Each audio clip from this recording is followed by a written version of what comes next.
Hey everybody, it's Walter here with Coastal Caters. In this video, I'm going to show you how you can tell whether or not you have a bad regulator on your propane burner or maybe your grill that's connected to your propane tank.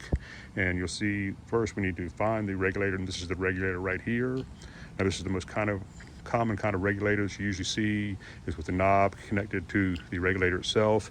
You also may see something like this where you have the regulator and the knob that are separate. But this is the most common type of regulator you normally see on a propane burner or propane grill, is the ones that's connected with the knob and the regulator together.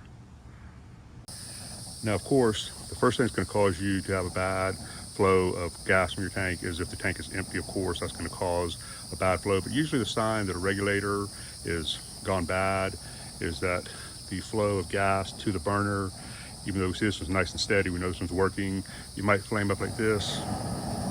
It might drop back down, it might flame up again, or just drop down to almost nothing.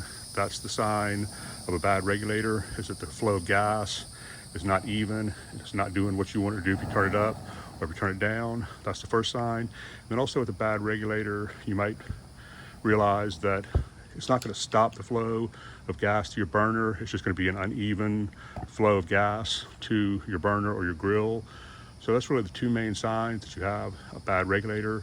It's just an uneven flow, but yet it's still flowing.